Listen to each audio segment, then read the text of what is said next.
Up the board meeting for November 5th, 2020. This is the work session. We will start by doing the flag salute, followed by a moment of silence.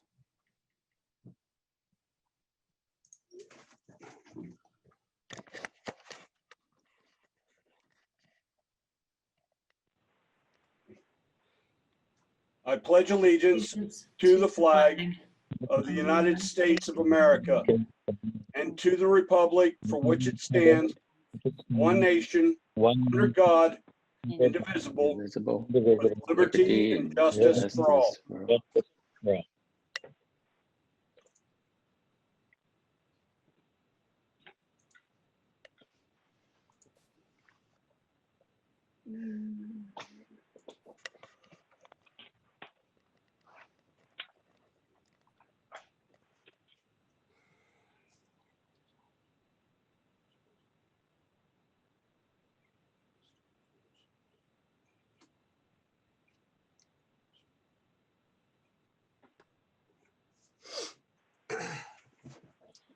Okay. Ms. Long, can you do the roll call, please? Sure. Mrs. Donahue?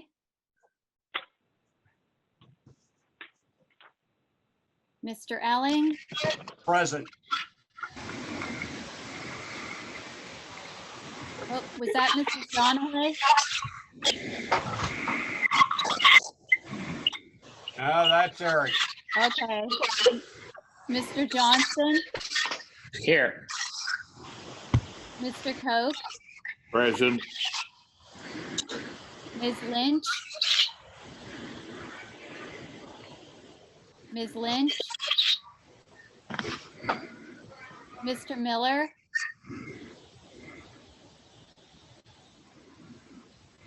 Mr. Probert? Mrs. Smith? Here. And Mr. Strauss? Here. 6 members present. Oh, I see Bo. Mr. Miller? I'm here, but barely. Okay, 7 members present. My apologies for that. So, Mr. Elling, are you running the meeting now? Well, I can give it back over to you unless you want me to go ahead and do it. We're well, heading into presentations. Okay, well, I can take over then. Sorry about that connectivity issues, bad connectivity issues, but I think we're better now. So we're going into presentations, which on the agenda would be section B. The first presentation is Keystone Central School District and Clinton County Correctional Facility Incarcerated Youth Program Proposal. Dr. Martin, would you care to present on that? Absolutely. So what you're going to see in this proposal is thinking about a current outside placement that we've had in the district for many years, and that is educating the incarcerated youth who are at the Clinton County Correctional Facility. So this proposal was collaboratively done by the warden, Angela Hoover, and myself. So basically, incarcerated youth, that would be anybody between the ages of 17 and 21 who are incarcerated or convicted of a criminal offense. This applies to those individuals. And in the past, I think it's important to know what has been happening in the past. By law, Keystone Central and its taxpayers are required to supply an education to those folks.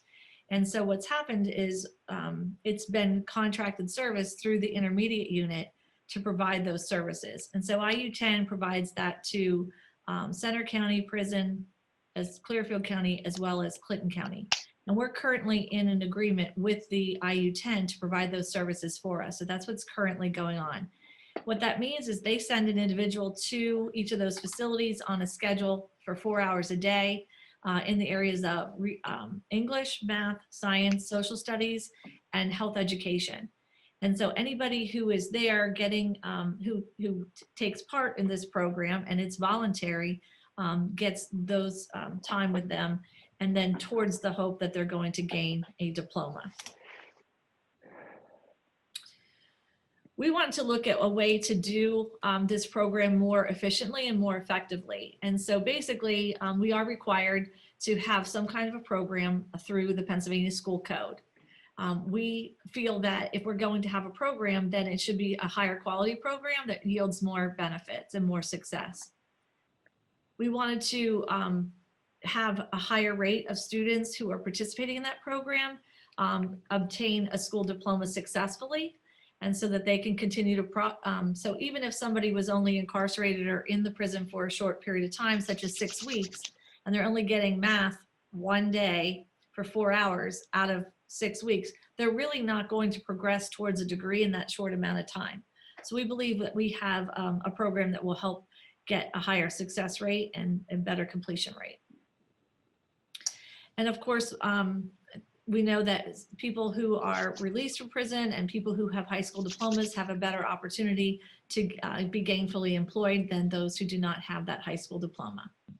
And of course, then if they have the high school diploma, they could have a little higher level of support for re-entering into the community because they would be more employable in many ways.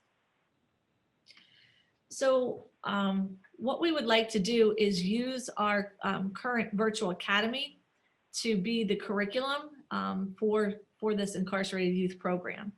So what the new program would look like, instead of sending someone there every day of the week to teach, we would use the online program in our virtual academy. So if there was in fact an individual who did show up at the Clinton County Correctional Facility, their manager of treatment services would notify Christina Manning regard to the eligible detainee. At that point, all the required documentation would be obtained, shared between those agencies. That's when we would know if that student was eligible for special education services, and we would pull transcripts and know exactly what is it that these students need in order to be successful in obtaining a diploma. They may not need they might need only 1 or 2 credits, or they may need credit recovery in a certain course or 2. But they wouldn't necessarily be in need of all the 5 subject areas that we're currently paying for. So we could tailor a program to determine what those based on those credit gaps, tailor the program specifically, and only assign them to coursework that is essential in obtaining that diploma. Once we assign that coursework, we are the ones who are in control of the timeline. So if an individual were to be released before they were finished with that credit recovery or that coursework, they could still continue that on their own time. It could also possibly be maybe part of their parole, or part of their probationary period, that they are required to make progress towards those goals, and they would have some support in that way. But since we've already paid for it, it would actually behoove us to allow them to continue that coursework even upon their release. We would, again, I had mentioned we would customize that learning program, and we could also establish reasonable timelines for each of those individuals. We would be providing the electronic device to the correctional facility and have them access those courses via our virtual academy. There is academic and special education support within that system, so it would not require us to send any staff members directly there for the direct instruction, but we could also serve as supervisory counseling and help troubleshoot any potential problems that were happening with the technology or the coursework. The supervision of the actual learning with the device would be the responsibility of the staff at the correctional facility, and any costs associated would also be the responsibility of Keystone Central, which is currently the case.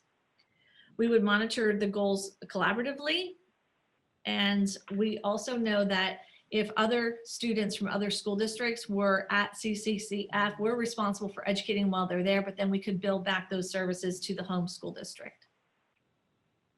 So a cost analysis shows you that currently we pay $107,000 a year in the contracted service. And as I said, they send teachers there, they're contracting, we're paying for our portion of those services, whether they are obtaining a diploma or not.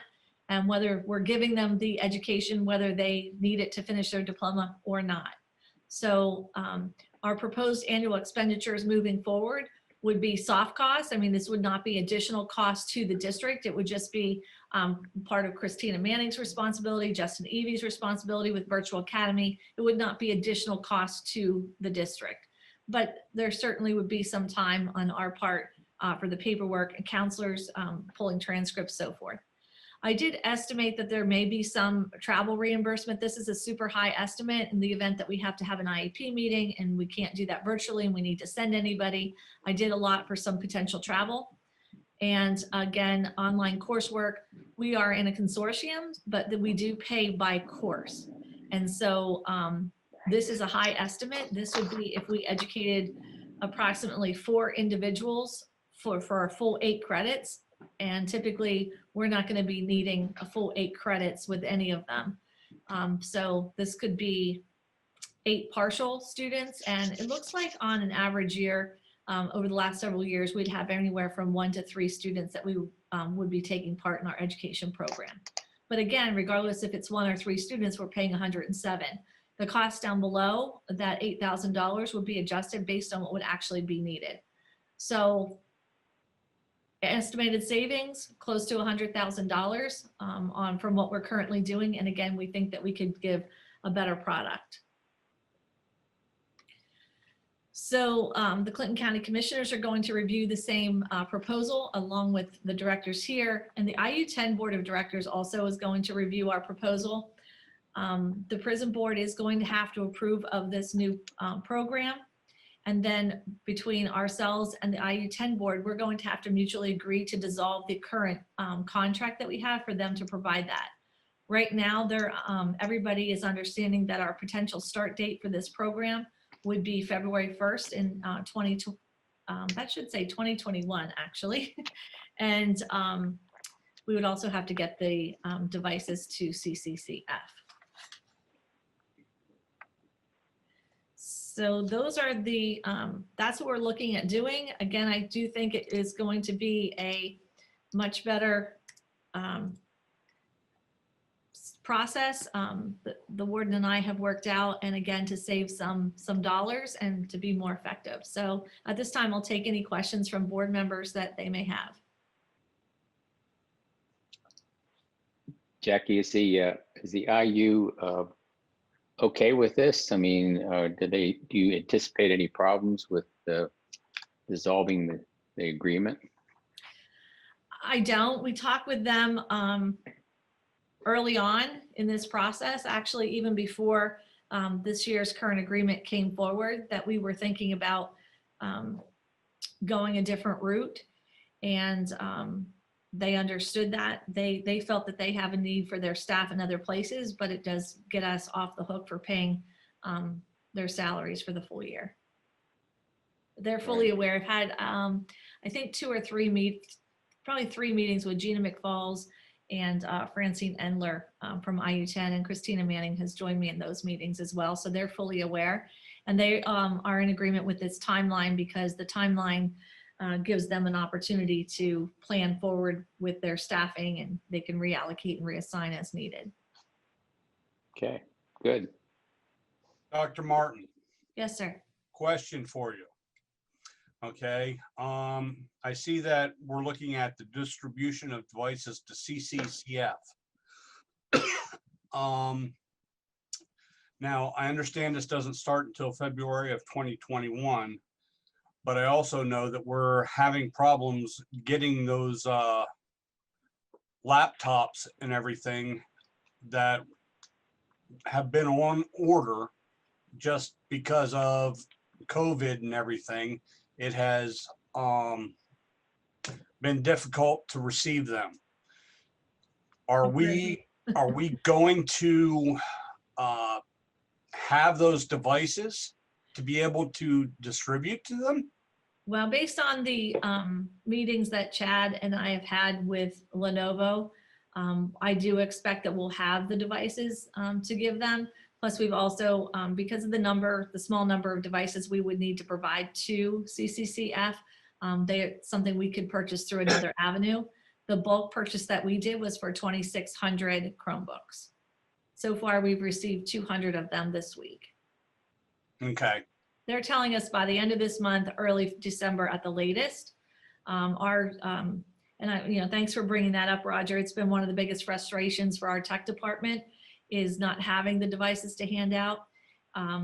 We've been getting out as much as we possibly can over the past week, but they're telling us that our case and our school district's request has gone up to the top of the chain. So that's how we were able to get the 200 a little bit earlier than the rest of the lot. And they're working on putting us next on the list. All right. Thank you. Thanks. That was a great question.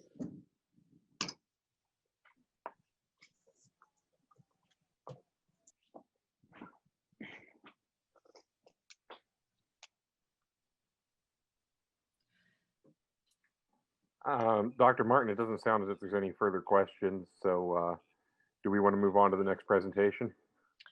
Sure, I think that would be great. Just so you know, we'll look at maybe moving forward with some kind of an approval of a new program language for next week if nobody contacts me of any concerns.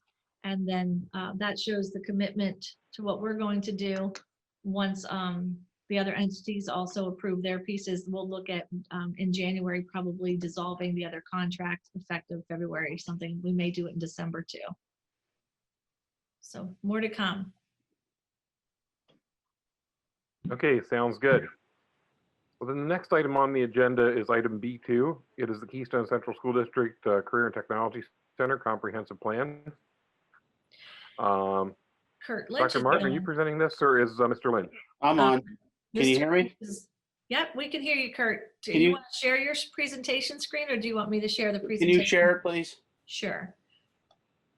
So what we found out recently was that our Career and Technical Center was also up for a comprehensive plan. We thought it was aligned with the school district's plan and found out recently that we needed to have this plan approved as well. So what we're doing, as we included CTC in our comprehensive planning, is having Kurt share with you the CTC comprehensive plan.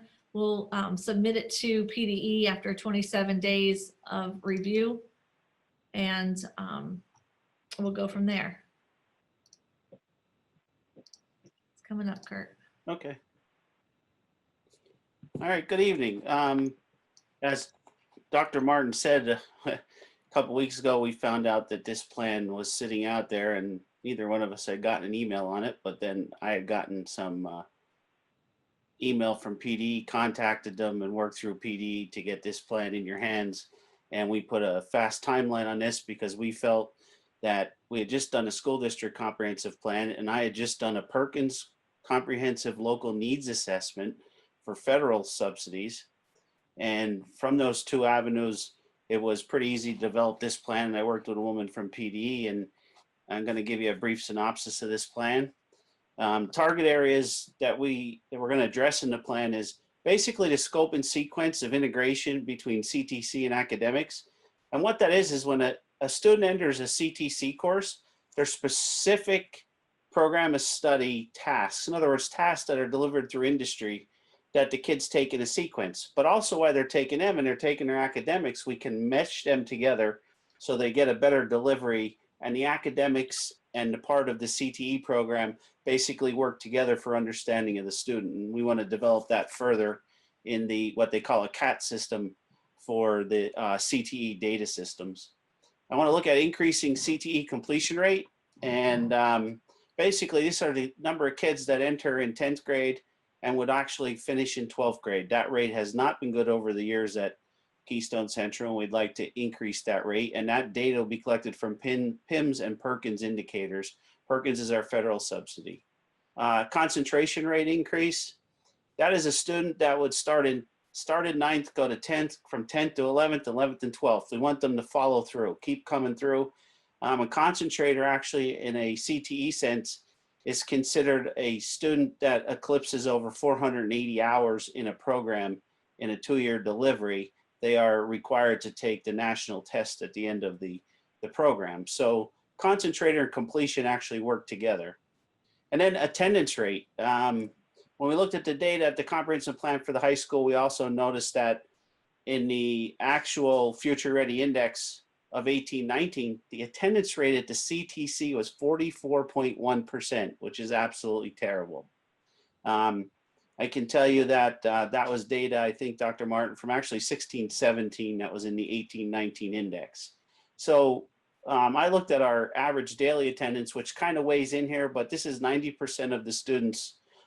Students attending 90% of the school days is what we're looking at, the indicator here. I can tell you last year, your actual average daily membership, which is a little bit different, was 91.15%. So that increased. I'm going to say when we got a new Future Ready Index, if we get any data from PDE, I'm going to say that 44.1 is definitely increased. How the targets were developed, I reviewed the PA Future Ready Index. Deficiency areas were attendance and career standards benchmarks. Other data was derived from the comprehensive plan of this school district, the PIMS data, and the Perkins Comprehensive Local Needs Assessment. Deficiency areas there were completion rate and concentrator rate. And you'll see in the next slide, as I said, their completion and concentrator came from the Perkins 5 plan in 1920 that was developed with multiple meetings with Penn College and all our business partners. The plan strengths show dual enrollment is very strong. Your business partnerships have increased. Your pre-apprenticeship program is one in the state that's very strong. And your school work opportunities are definitely increasing, and they showed the strengths through all the data that we looked at. That's a brief synopsis of what we're going to look at in the plan, and that will also help me with the Perkins federal subsidies along with the comprehensive plan. Do I have any questions?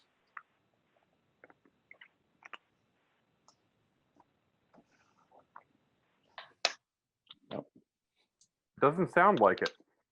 None from me. Looks good, Kurt. Thank you.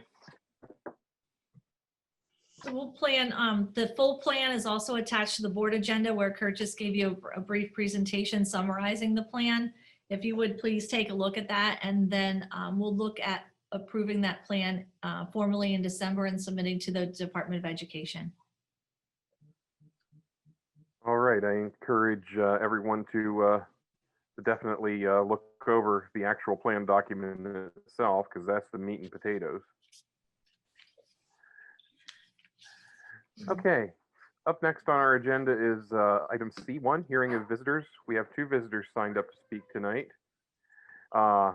We ask that you keep your comments and questions limited to 4 minutes, just as a matter of courtesy, so that everybody can be heard, and this is a matter of timeliness.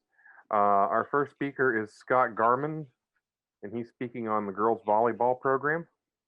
Yeah, I just wanted to say thanks for having me on here. There's a phrase I kept reading through this week, and it says this: everyone should be quick to listen, slow to speak, and slow to become angry. And I just kind of hope and pray that we can emulate those traits tonight, everybody. And I bring this up because my goal as I prepared for tonight is that I realize my goal is to make you as a school board uncomfortable. And the reason I want to make you uncomfortable is that I believe change happens in the uncomfortable. Maintaining the status quo is easy, but change takes us out of easy into the difficult. Because what I want to present to you today is a dichotomy, a relationship between policy and people. It's a lesson I learned about 9 years ago when I was taking a leadership course. We were studying Southwest Airlines and what separated them while they were succeeding while everybody else was struggling. And the answer was almost laughably simple, and it could be summed up by their CEO, who says, our people are our single greatest strength and most enduring long-term competitive advantage. What separates them is how they treat people, both their customers and their employees.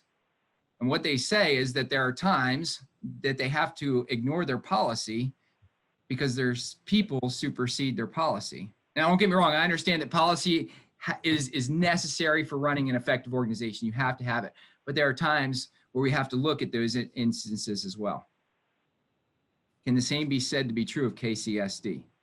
I mean, what I'm getting at is, why do we have a one-size-fits-all policy when it comes to this shutdown, when all fall along, we've been operating under a different umbrella than even the other sports teams at Central Mountain. And we're the only fall sports team that's indoor. And I know a lot of people think that's somewhat advantageous. I would invite you down into a non-air conditioned gymnasium in the heat and humidity of August and early September and let you make that assessment on your own. We were the only fall sports team that couldn't even have a full bench for the first 2 weeks of our season. Only the girls on the court were in the gym. Everybody else had to be in a separate facility. Now we're the only fall sports team that's denied the opportunity to complete our season. I bring this up because maybe you're not aware, maybe you are. We were repeatedly thanked by the administration at the school for our patience, for our willingness to work with them in these difficult and trying times. And we did our best to do that. What hurts is that we would finish those conversations oftentimes with the phrases, "It isn't being overlooked," or "Your patience won't be forgotten." And those words kind of ring hollow for us right now.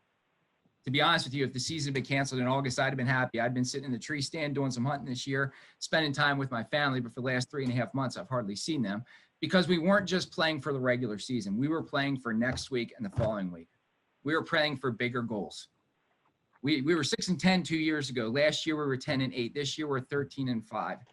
What we were really after was the opportunity to play for a district championship. It's the only way we're going to hang a banner in the gym and then to see what we could do in the state playoffs.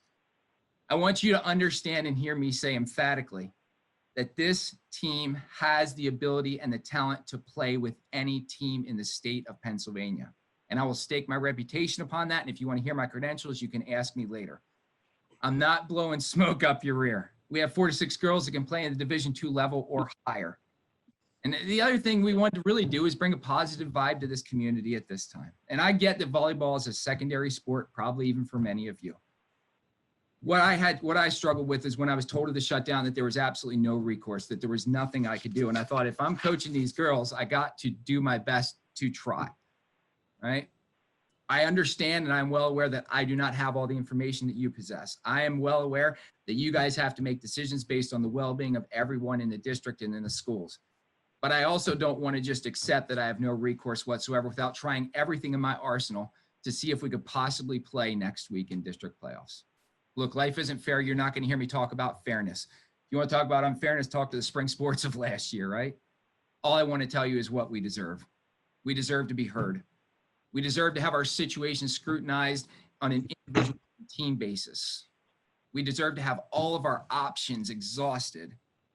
We deserve to make you as uncomfortable as possible in this decision process. I don't know what will happen if we're allowed to play. What I know is that Tatum Malone, Allie Lucas, sorry, I get choked up. The girls know it, so they're not surprised. Mallory Eck, Abby Brinker, Mackenzie Hanna, EU Rembold, and Lonnie Duck deserve the opportunity to find out. So I thank you for your attentiveness. I thank you for your leadership during this time, even though I may not always agree with what you do. Okay, thank you, Coach Garman, for those remarks, and we certainly appreciate your dedication to your team. Next person signed up to speak is Michelle Whitney, speaking on the same topic. Hello, everyone, and so great to see you all. It's been a little while. As you all know, and for those who may be new, I am the founder of the Clinton County Watchdog Group. We are 2,200 members strong and a few extra who work within the district, within the county, and with the city, and advocate for change within those areas. And what had happened a few days ago was members of the Central Mountain volleyball team, their parents and such had contacted me and told me that they were not being permitted to play and asked me to come and kind of represent some of them, maybe not all, but that's why I'm here. As you know, the volleyball team's successes this season have been remarkable. And for the past 8 months, they've endured all of these COVID-19 restrictions, such as having to play without spectators and having minimum bench support from, their best friends and the people that they play with every day or every other day. And even though that atmosphere has changed a lot, they still excelled and they still became great. And I have a special place in my heart for the 7 seniors who are on this team, who are going to lose out, just like all the other seniors before them, on this opportunity that they probably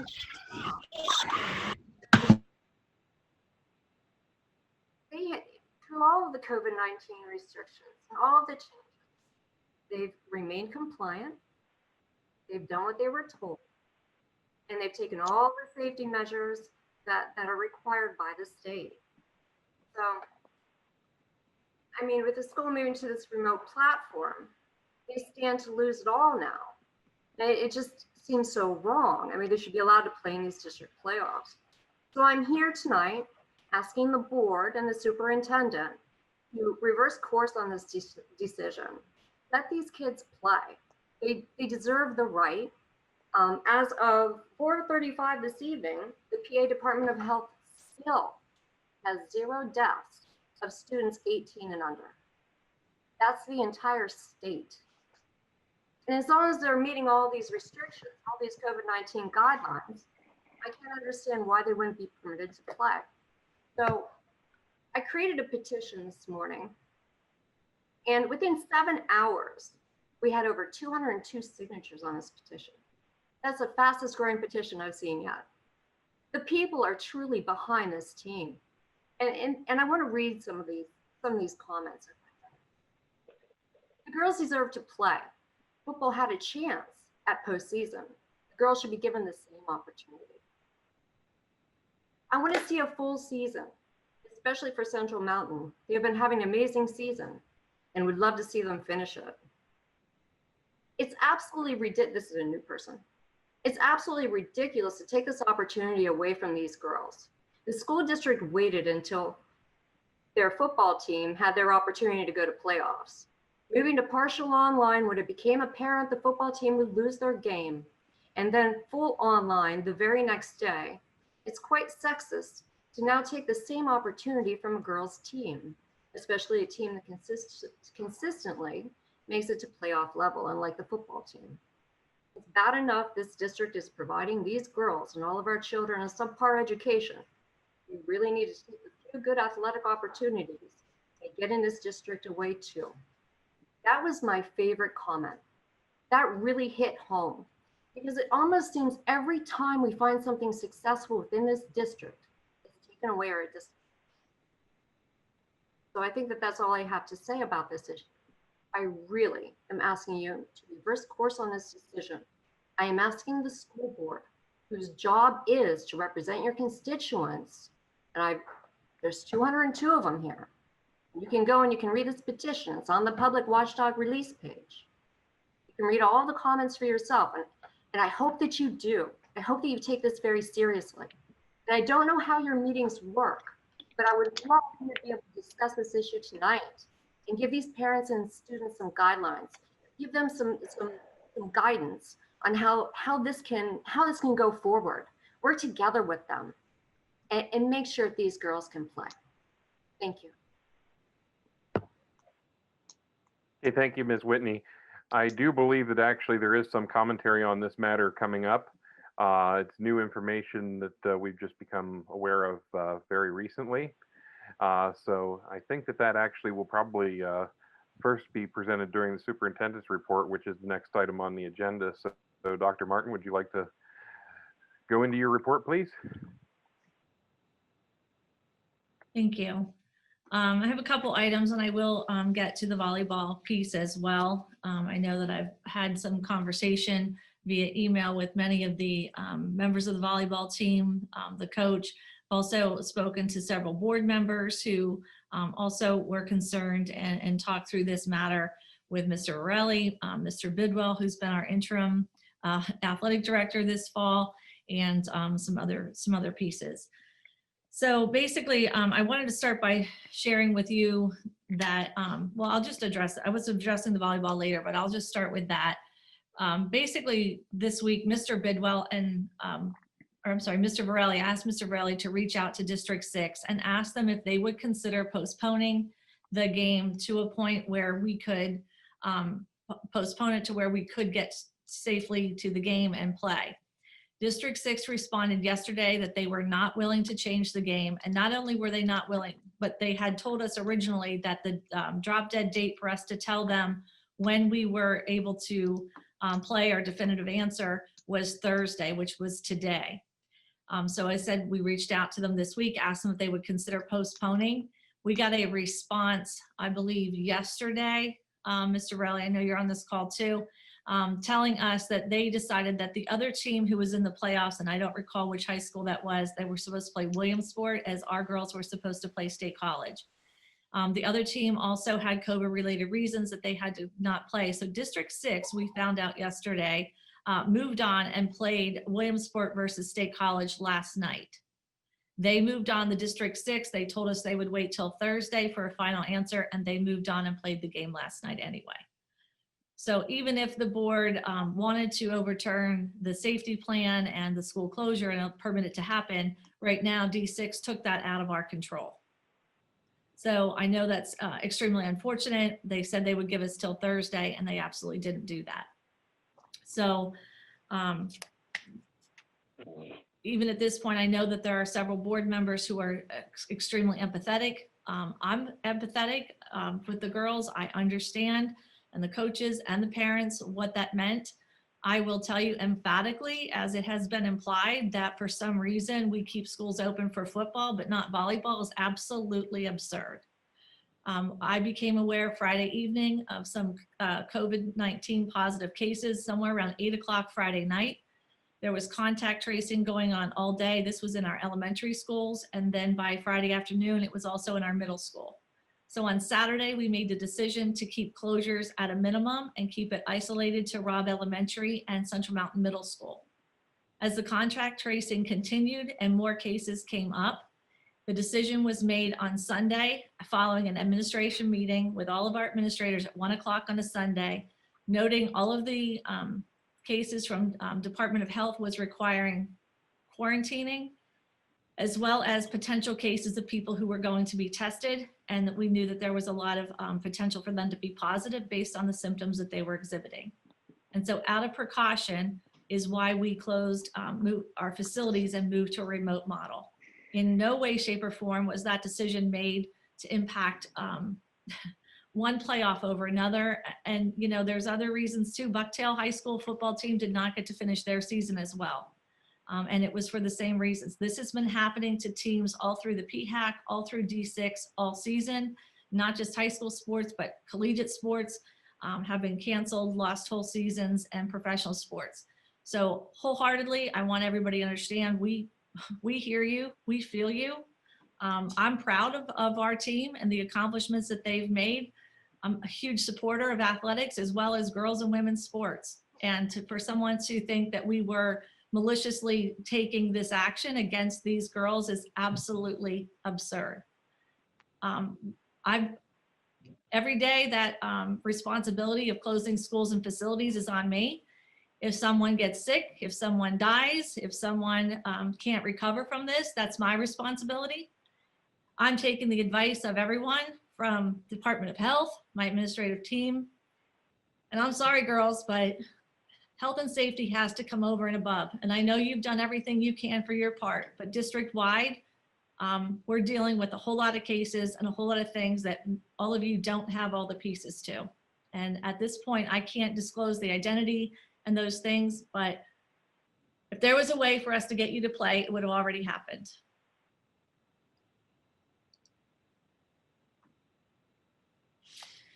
So at this point, I'm going to move on with the rest of the superintendent's report.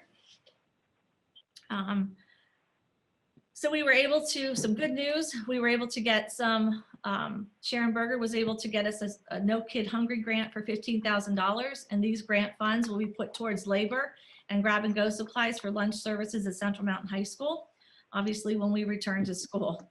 On Monday, November 9th, free breakfast and lunch meals will also be available for pickup from 7:30 to 10 a.m. and also from 4 to 6 p.m. at Central Mountain Middle School, Liberty Curtin, Robb Elementary, Woodward.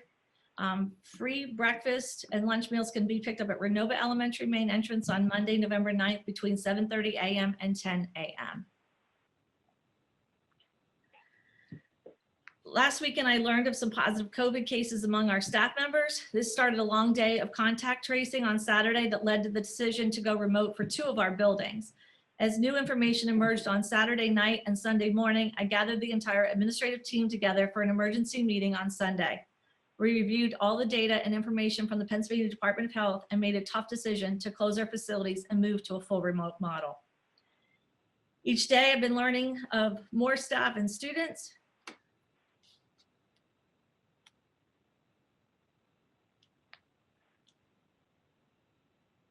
who are getting positive COVID tests, and some have tested positive. The quarantine list continues to grow as well. I am preparing an update for tomorrow regarding the community spread of the COVID information. The decision to go remote learning for 2 weeks was not taken lightly, as we know how much it impacts our students and the entire community. My heart aches for all the students who are not able to participate in co-curricular activities, especially our volleyball team who has missed postseason play. That being said, I strongly believe it was the correct decision based on our conversations with the Department of Health, our school data, and our local data. We must keep the safety and staff of the students our first priority. So moving to remote learning is never easy. There's a lot of different facets of changing school as we've always known it. I've been in touch with several principals and directors and parents this week, and I've asked some of our team members to assist me in giving you a quick sense of how it's working. So at this time, I'm going to ask Megan Hall if she would give you a brief update from her world as the Director of Curricular Innovation. Good evening, everyone. When we made the decision on Sunday to go remote, we were able to collect information from all of our students and our families about who would need technology support in order to make the remote model work. As Roger alluded to earlier, we have been at the mercy of waiting for our Chromebooks that were ordered in early June, but we were able to successfully give every single student who needed a device, we were able to get them a device. And so through our survey, we asked families who had a device at home that they could use and who needed one. Based on the numbers of the families that indicated that they needed a device, we were able to hand out 1,403 devices early this week. And so every single student in our district who requested a device from us has now received one. We do have some families who had been working at home and had a device that they could use, but over the last few days realized that that device wasn't working well enough for them. And we still do have some devices that we can give kids. So if families, or if you hear of families who need a device at this point, they can contact our help desk and we will arrange to get them a device. Our biggest issue at this point is connectivity. We have some families who are going to, who have been reaching out for help through our hotspots and just some of our other avenues that we have to connect families with internet issues. And so we are working through those. We have about 50 hotspots through Verizon that we ordered, and we are going to be here on Monday to give out to families. So we had hotspots in the spring, but we found that Verizon has the best service in our area. So we ordered those hotspots through Verizon with the hopes that that will give some of our families some increased access. But it has been a very busy week, and I'd be remiss if I didn't thank Chad Crape and Jeremy Black and our entire tech team for getting devices out so quickly. We were able to minimize the impact that it had on students by being able to get those devices out so quickly. And it is a great thing that we have enough devices for every single student at this point.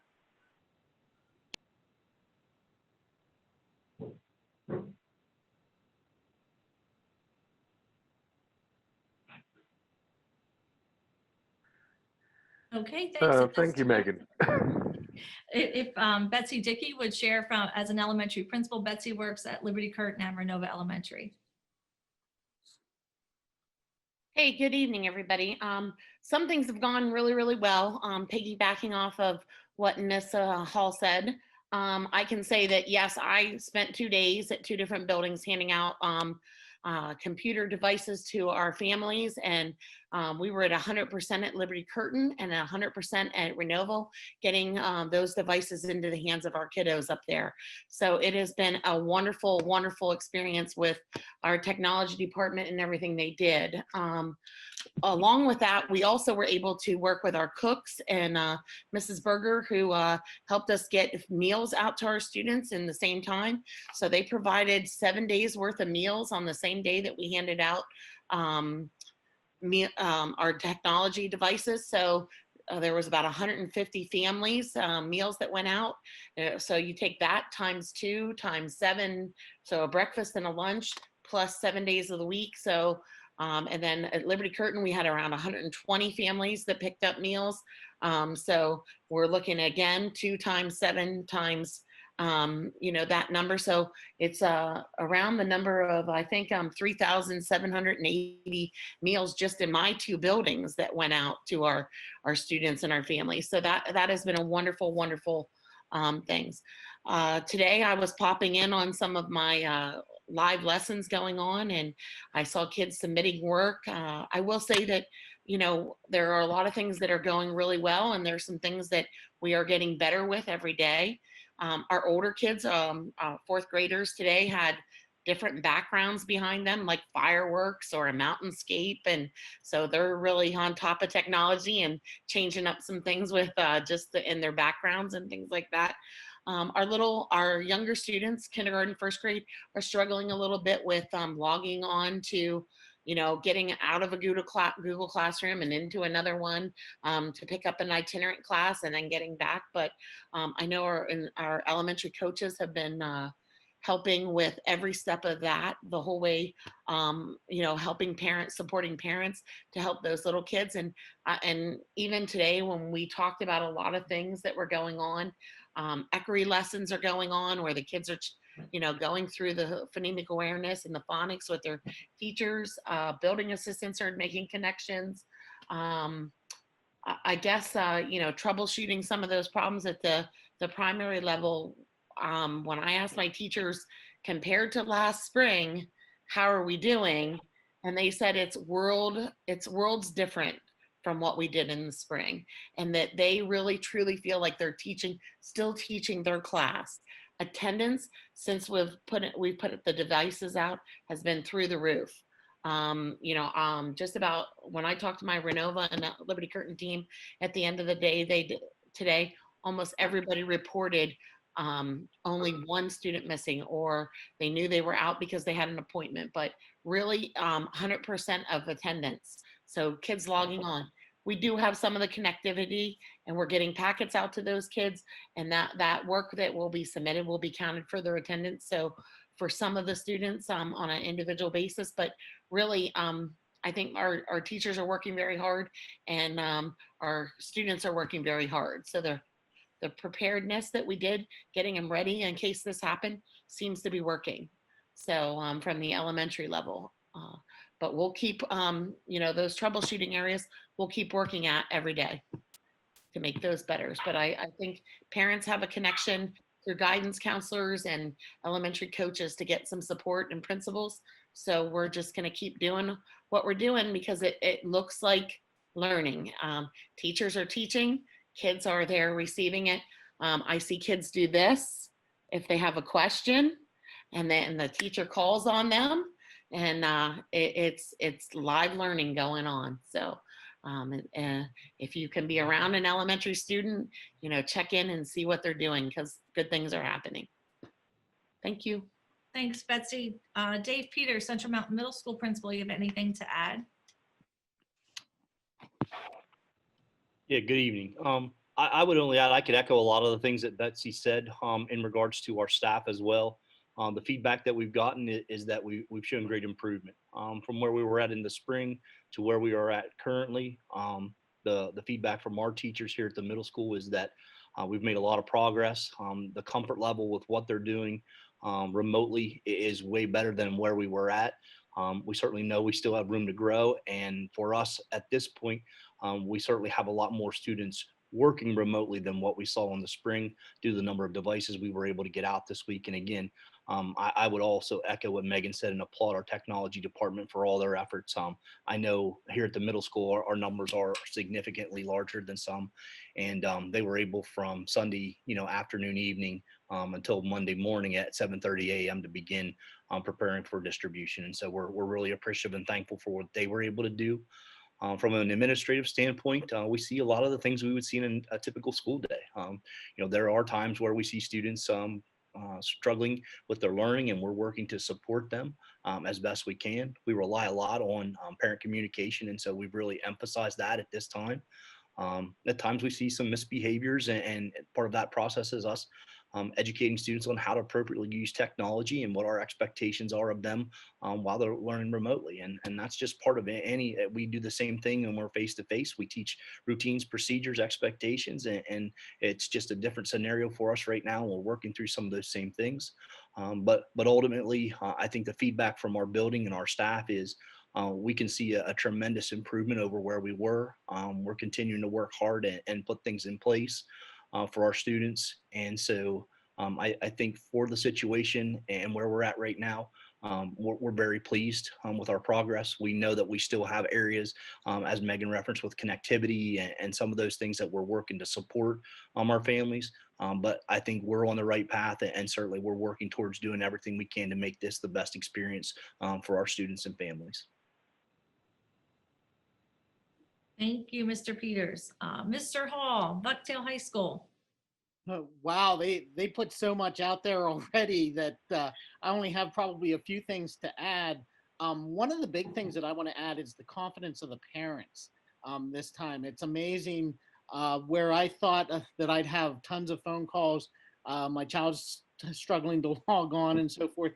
I only got a few phone calls, and their levels of questions are up there that, wow, we can really do this. We can get onto the system. We're not really having any of those types of issues getting on like maybe they had before.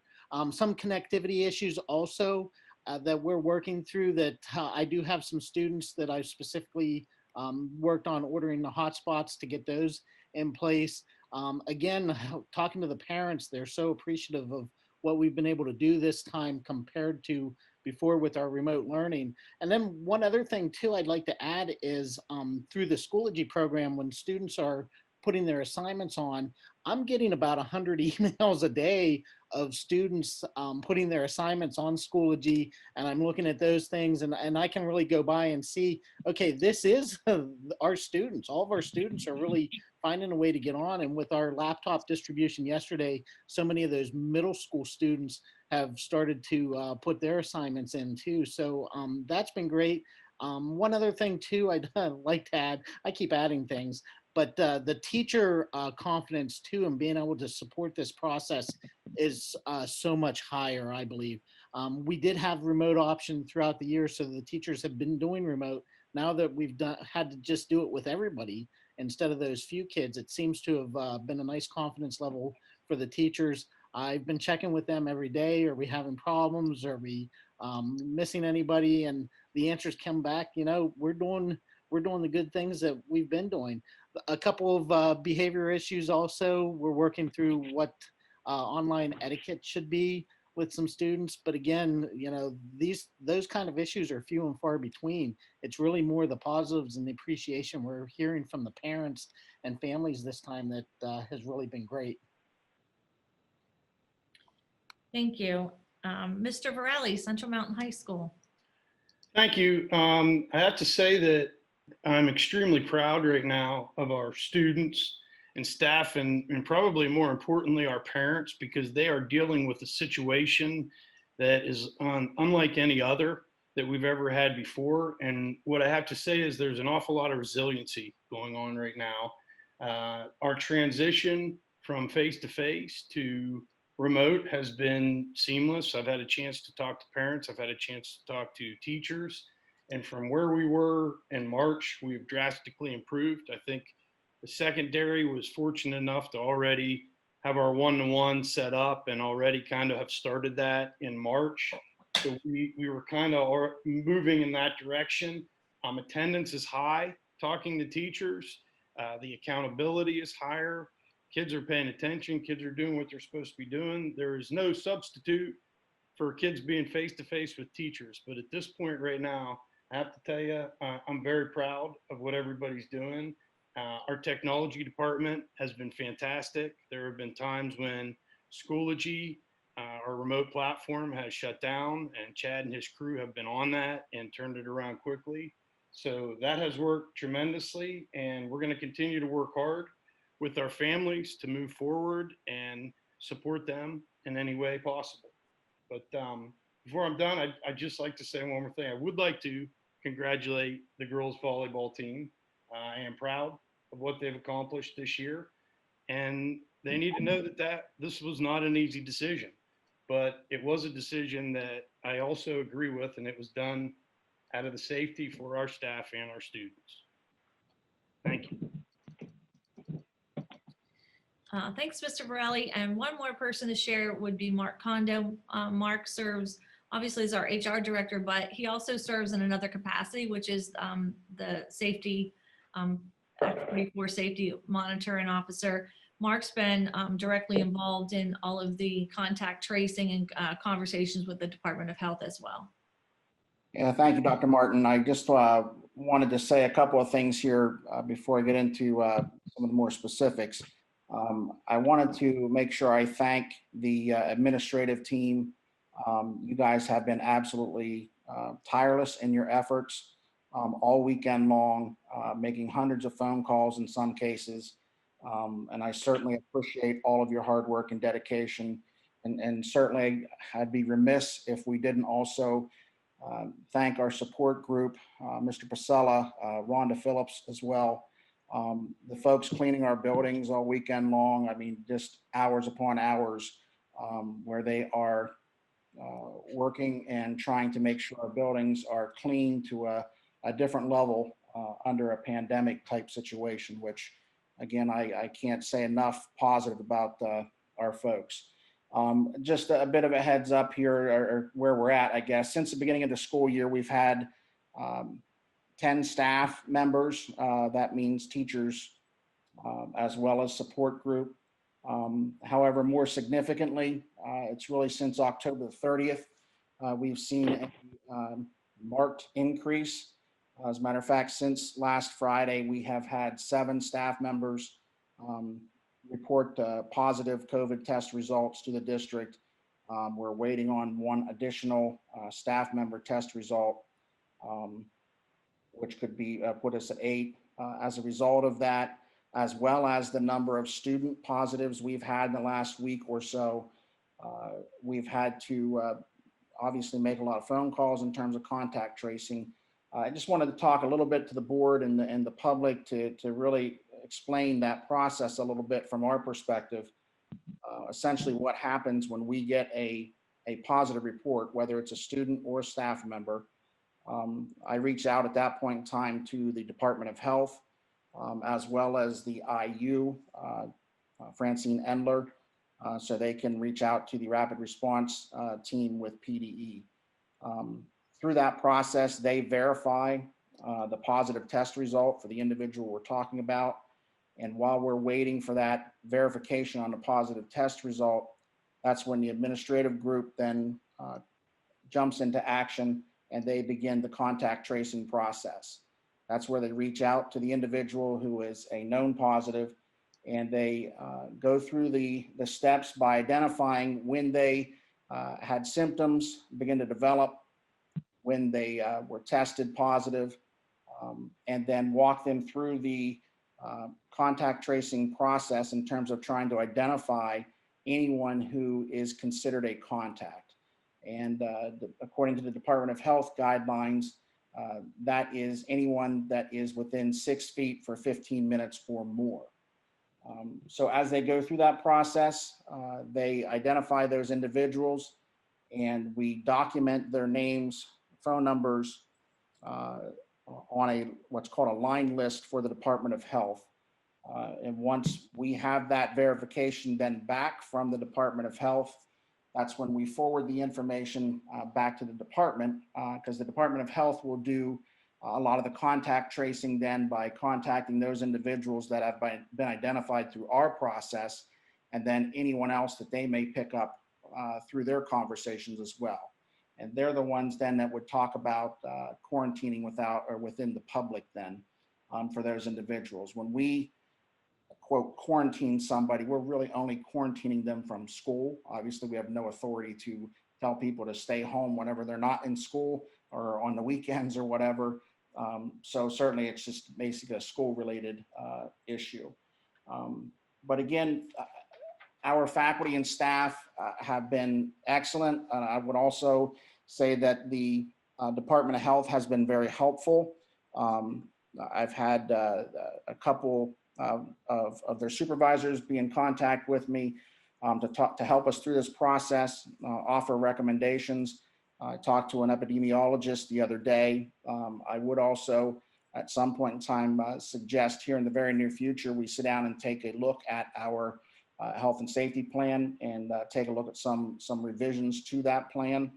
What they are specifically, I don't know, just a couple of little things I would say that they suggested is having teachers perhaps plan their lesson in 15-minute intervals so that they have a better understanding and idea of 15-minute time blocks so they know how close they're standing to an individual during that time period. Because one of the things that we run into, of course, if you're like me, and you asked me who I was standing around 2 or 3 days ago for 15 minutes or more that was within a 6 feet radius, I would have a hard time remembering those things.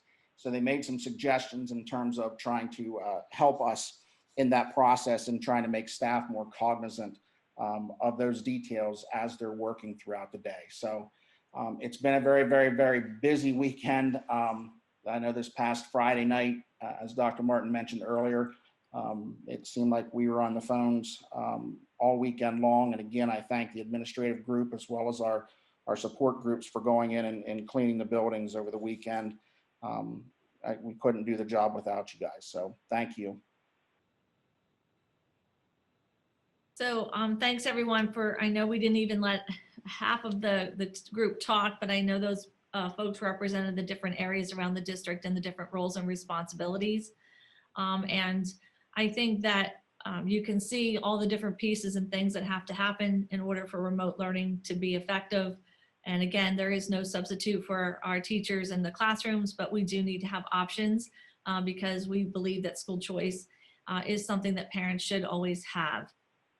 And again, I'm concerned deeply, and that's why I get emotional tonight. I'm concerned about some of the health and welfare of some of our folks. I know that some of them have had to be treated by medical professionals, and that certainly isn't information that everybody else out there has.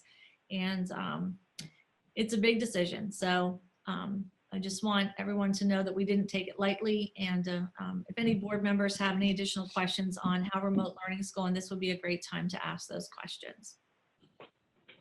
Dr. Martin, I would like to ask a question on remote learning, and I thank the entire team for doing everything they're doing to have done the switch so quickly and to have responded in the way they do. Do we have any idea on how long we should be expecting to be in this mode? Do we think that the 2 weeks is going to get us through it, or do trends not appear to be that way? I know that we can't discuss names or anything like that, but within the district itself, are the numbers trending up or down since we did go to remote? Numbers are trending up. However, many of the cases that are coming forward are directly related to the previous positive cases or people that were quarantining, to the best of my knowledge right now. So that being said, right now we're trending, we're remote. The decision has only been made to be remote for the next 2 weeks. I will, again, be putting out an update on Friday, as I have been once we get new numbers from the Department of Health. But if anybody follows the local zip code data from Department of Health, it's been increasing as well. We'll take into account not only positive cases to determine remote learning, but also not positive cases in the school district, but also in the community and the area spread. And that's what the Department of Health and the Department of Education have been recommending all along. And right now, there have been no decisions made beyond the 16th. At this time, we're expected to return to school on the 16th. If there's any way possible for us to do that, that's what we'll do. So right now, as far as I know, everybody that's been impacted is within that 2-week quarantine time. Okay, and then extracurricular activities would be allowed to resume as well at that point? It would be my intention that if we are back in school, that we would, the way we've been operating, absolutely, we would say it's safe enough for that to occur as well. And again, we'll be evaluating this all next week. If there's any changes to that plan, the board would be notified immediately. Okay, and then I know that this isn't necessarily related to remote learning, but at that point, would we be able to, or would we be able to, in the interim, petition District 6 or the PIAA, excuse me, I'm getting terms mixed up, for some sort of redress on the athletics issue that we have going on? With the volleyball? Seems like we're not, yeah.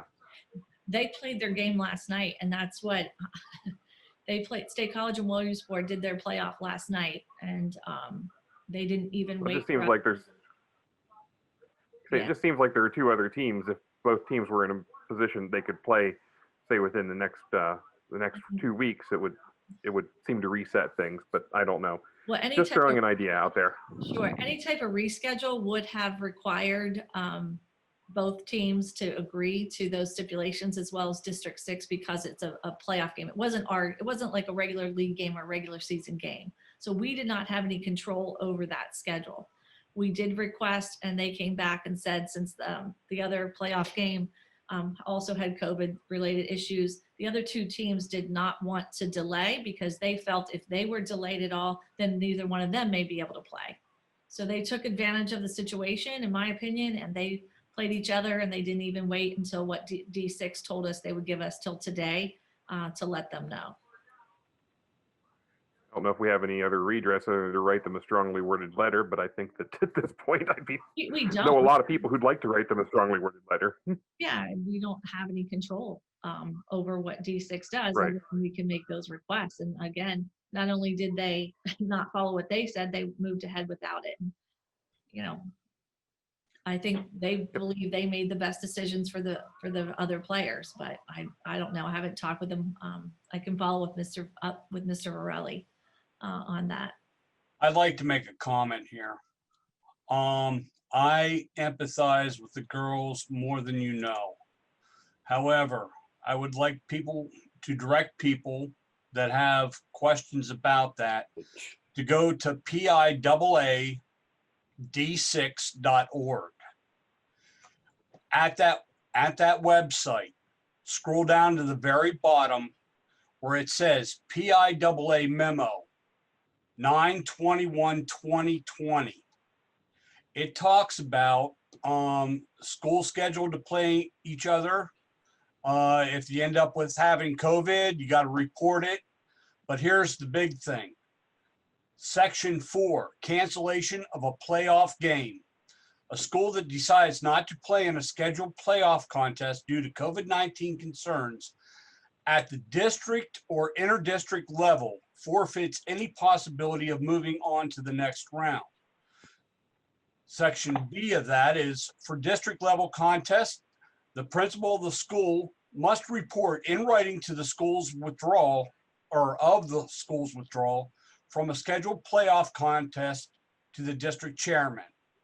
Section C states for inter-district level contests, the principal of the school must report in writing to the school's withdrawal from a scheduled playoff contest to the PIAA executive director and their respective chairman. Okay, now this has already been put out by them back in September. Unfortunately, due to the increasing COVID, okay, it was stated here that, sometimes you got to look at policies and kind of go against them. Well, as the same person stated, people are the most important for this district. With that being said, with the increase in COVID that we have been having, I would rather err on the side of caution than end up having a full-blown outbreak that could happen. Now, if you go in and also take a look on PIAA's District 6 website and you click on volleyball, it'll show you. Now, once you do that, you need to click on Quad A. Once you click on Quad A, it shows Wednesday, November 4th. That was yesterday. If they told us that we had till today, guess what? They didn't follow their own or what they said. But it shows the game is already over, and that State College is a champion, and that they are moving on.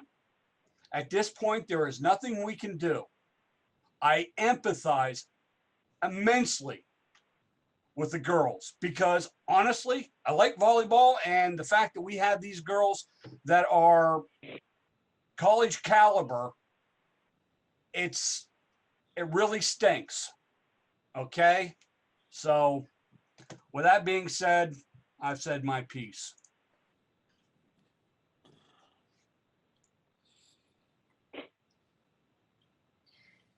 Any other comments from board members about the remote learning options or any questions that you might have for our team? Mr. President, Mr. Koch.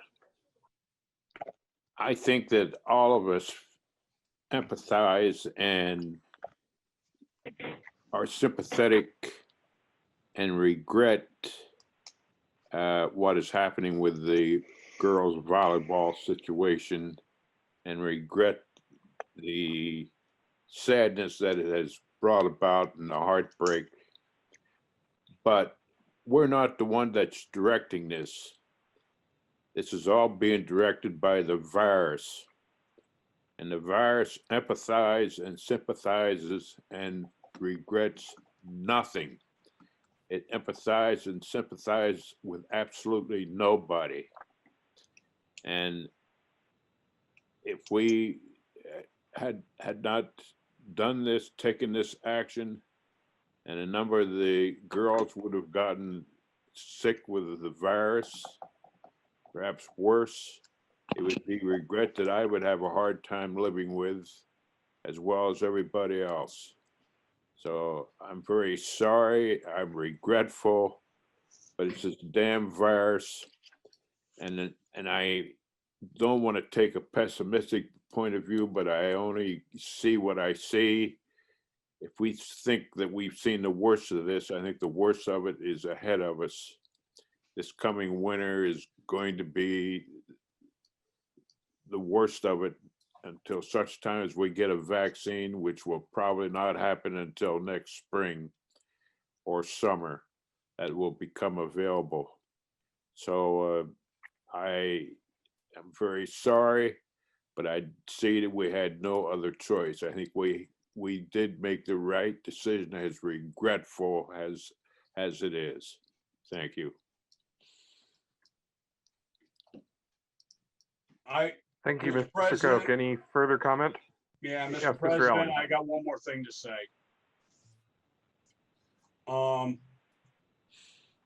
You hear me? Yes. Yeah. Okay. All right. I know I went off on a tangent there, but I too would also like to thank the entire team for everything that they're doing. Okay, from administration all the way down to the teachers. I know everybody is stressed out, and this is overwhelming and taxing on everybody. I wish there was something else that we could do with this. However, there isn't. And I would also like to say that it is greatly appreciated what you're doing.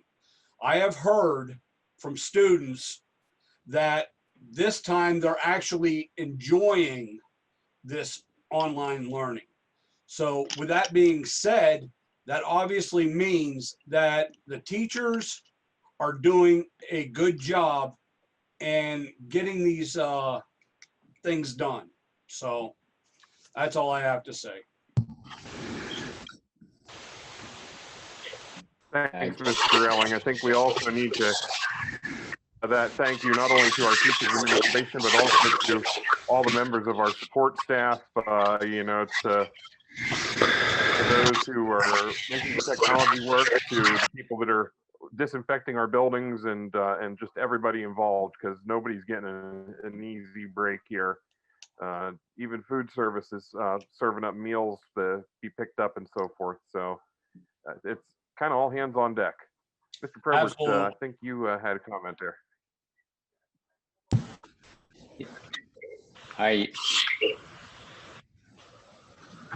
Oh yeah. Can you hear me? Yeah, Eric. You sound like you're cracking up, but yeah. Okay, yeah. So after talking to Dr. Martin this morning, I did talk to my daughter who's doing online, and she's a 10th grader at Bucktail, and she used the word accountable. She's more accountable this fall for her education. She's learning more. I think she's happy to be in her bed in her comfy clothes, doing online classes. She seemed happy. So I talked to a few of her classmates as well between classes, and they had the same sentiments. So I think things are going very well from the parents' perspective. Yeah, I'd like to just kind of echo that. My two grandchildren are both at high school, and they seem to be adapting very well.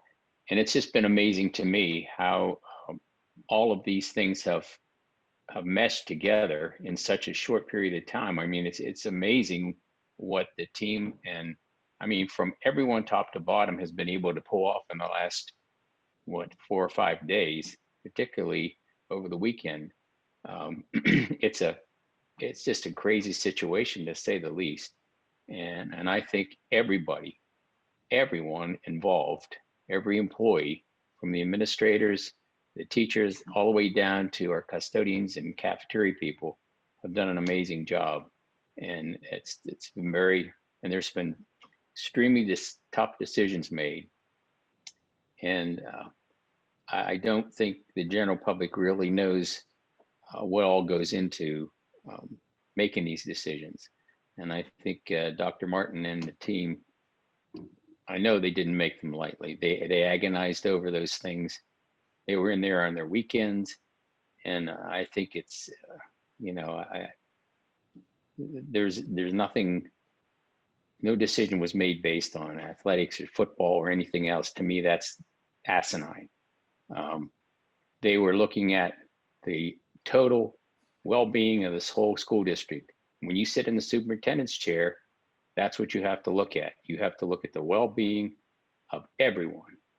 And it's unfortunate, extremely unfortunate, the situation with the girls volleyball. My heart aches for every player on there, especially the seniors. And it's just a terrible, unfortunate situation. And I wish there was something we could do. I don't think the division or district handled the situation well at all. But like Dr. Martin said, those are decisions that are out of our hands. So thank you for everything everyone has done. And my empathy goes to the girls on the team and Mr. Garman and everybody. But it's just the situation is just stinks really when you get down to it. And hopefully we're going to turn the corner on this soon. But thank you again to everybody.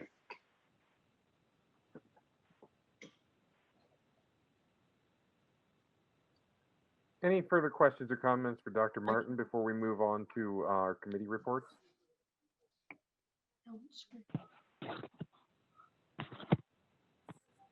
If not, we'll go into committee reports. First up, P1, Curricular Co-Curricular Committee, Mr. Probert. I believe you chair that committee. Yes, Bo. So at our last meeting, we had a long meeting, interesting meeting. We started off with a curriculum update from Ms. Hall. She gave it was actually more interesting meeting we've had in the past because, our comprehensive plan, when we identified our shortcomings in our curriculum, it was refreshing to see kind of where the rubber meets the road and the steps that we're putting in place to get back to where we need to be academically. She gave an update on K2, where she discussed how the reading instruction is turning back to phonics.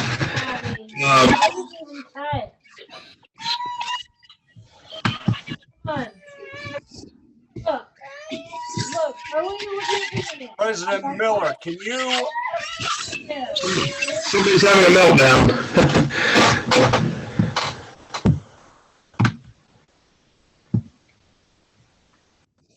Can you still hear me, Bo? Yep. Okay, so the curriculum update from Ms. Hall started with a K2 update. She discussed reading instruction, coming back to phonics, and implementing the enhanced core reading instruction. 3 and 4 updates talked about compartmentalizing teachers if they'd like to. Grants they received.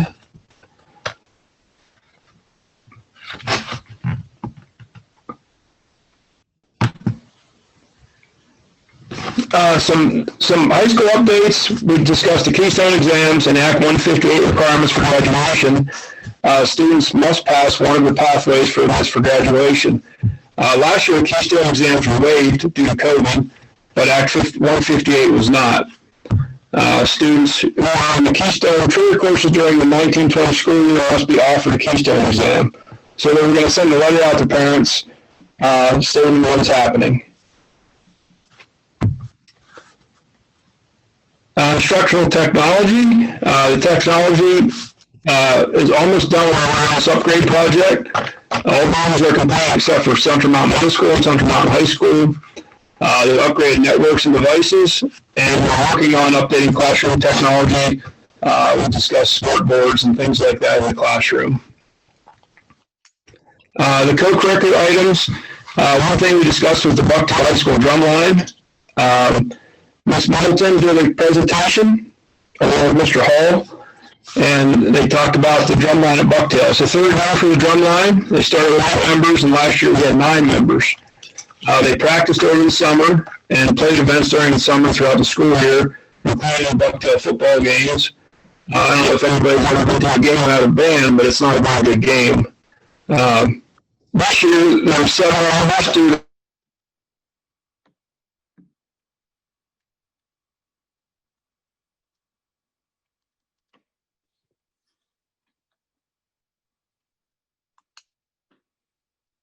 Can anybody hear him? There's the audio. It's very foggy.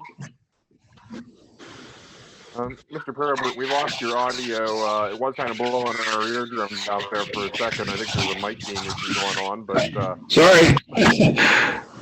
I think you might be back with us.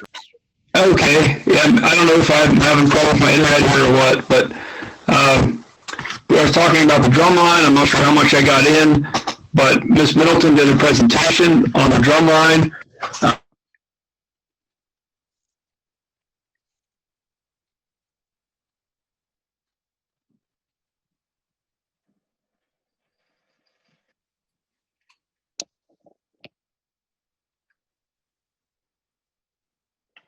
Mr. Uteki showed up and did a great presentation on Central Mountain Unified Indoor Bocce Team. This would be a collaboration between the district and the Special Olympics. He received a call from the Special Olympics to start the program. Special Olympics would provide the courts, equipment, uniform, supplies, training, and coaches. And the coaches stipend of $1,000. This gives special ed students a chance to earn a varsity letter.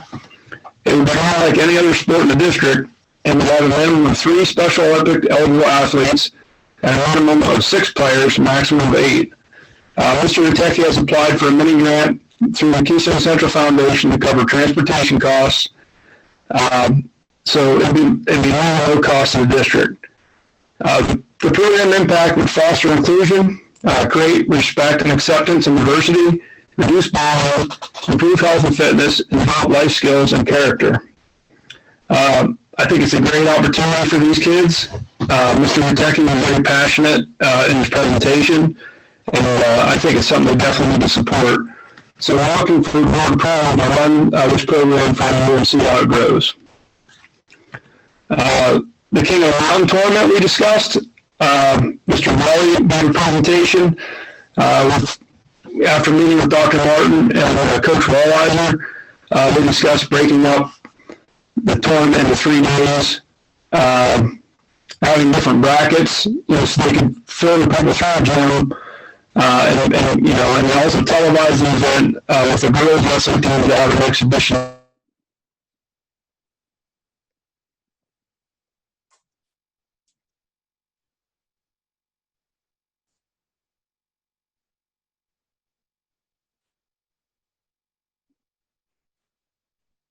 And So, okay, there you are. Your audio's in and out.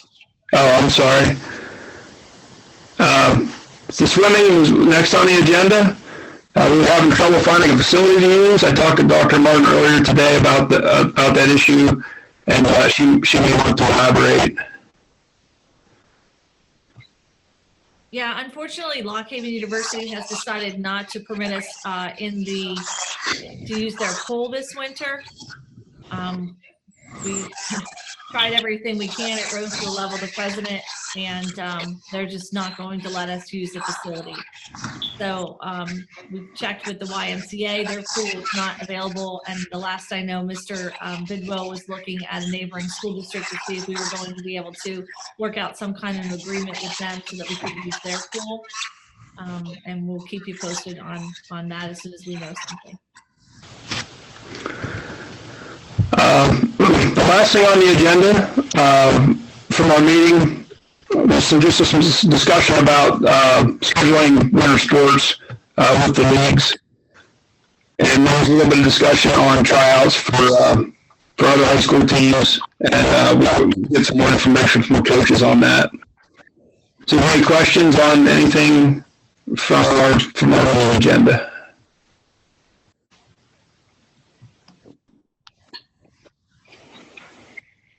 I don't hear any questions, Mr. Probert, so thank you for the report. You're welcome. Okay, we'll move on to Facilities Committee. Mr. Johnston. Okay, thank you. Thank you, Mr. Miller. We had, I'm not sure. Can you hear me? Mute your. Do you mind muting your mic, please? Okay, that's a little better. We met on the 27th last week as a committee. We had a rather short agenda. The main item of discussion was based upon a presentation made by Alyssa Wingenfield from the McClure Company. She presented the 12 items that they had identified as some things that we may want to do in phase 2. Most of those items on the list that she presented were for the project at Bucktail High School. The first 2 items on the list, and the board should be receiving next week that list of all 12 recommendations that they made after they went through. And there's some things that we may want to do. The first 2 items, item number 1 was the LED lighting retrofit, the building envelope insulation upgrades, and the insulation upgrades. And also the second item was the air conditioning upgrade for all of the classroom areas at Bucktail. Those are the 2 items that we had budgeted for through the bond issue. The rest of the items are things that the committee is considering along with the administration. I think they're getting together or have gotten together to look at the things that they might want to recommend that we want to further look at as far as some things, but they would be additional cost items that have not been budgeted for. We would have to be using other funds for it, either money that we saved through the different projects, the different parts of the project, like at the middle school that we have come in under budget for. So those are discussions that we need to have probably next week. Now, I think Alyssa is going to be available next week to do a presentation similar to what she did for the committee. And then the board at that point can look at the items that the recommendations that they're making and further discuss it rather. But we would like to have whatever we want to do, those decisions made by, have in mind what we want to do, and then have a vote taken and decisions made by the December meeting, so that whatever we decide to do, we can lock in the pricing before January in case there are price increases. so that, and also so that the pre-construction activity and ordering can start in January, so that we can get a jump on things. So I do want to say that of all the line items there, most of the things we're doing we're in pretty good shape budget-wise. We're at or under budget in the majority of the areas. So I'm pleased to say that. The second two items, or the last two items that we talked about, there is a line item that we had in the 10-year plan for the Central Mountain High School. There's a roof. There was a project addition there. That line item was budgeted for $75,000, and we are able to make add gutters into both the sides of the gym and the downspout for a substantial savings of about, it's going to be only cost us about $18,000 to do that, and which is a significant savings over what we had budgeted. So the committee is recommending that the board approve that. The other item on the agenda was the middle school window blinds. We are asking that the committee recommending to move ahead on that and have the blinds. We should approve that so that they need like a 6-week lead time to get those in so that they can be installed during the Christmas break. So, and that cost is in our line item for the project for the windows and blinds and so on at the middle school. And that line item is in good shape too. So basically, those are the three items we discussed, where the committee will meet again on November 24th. And as I said, next week, we'll be able to look at the phase 2, the whole package, and see what recommendations that we'll have for the board at that point. And that's it. Thank you. Okay, thank you, Mr. Johnston. Finance Committee, Mr. Strauss. It was canceled due to the election. Okay. All right, Personnel and Negotiations Committee, Mrs. Smith, is there anything you can tell us? Nope. Our next meeting is November the 16th. Okay. Policy Committee, Mr. Koch. Make this short as possible. The work that we met on the 28th of October, and the fruits of our work you'll see in the agenda under Part H. You'll see 8 policies there recommended for first reading. So when they're presented at the board meeting next week, they will be for the first reading. You all have a chance to read those between now and the December meeting, when they will be up for the second reading at that point. And that's the fruit of what came out of that meeting. I want to thank Mr. Johnson and Mrs. Lynch and Dr. Martin for once again making me look good for the work that they do on the committee, and Mrs. Tracy Wolf for the fine job she does as the secretary of that committee. Thank you. Okay, thank you, Mr. Koch. And finally, Mr. Strauss, we have Safety and Security. Anything that you can tell us from that? We have a meeting coming up next Wednesday. All right. That concludes committee reports. Up next are information discussion items. We have the treasurer's report, the financial report, and the enrollment report. Any questions or comments?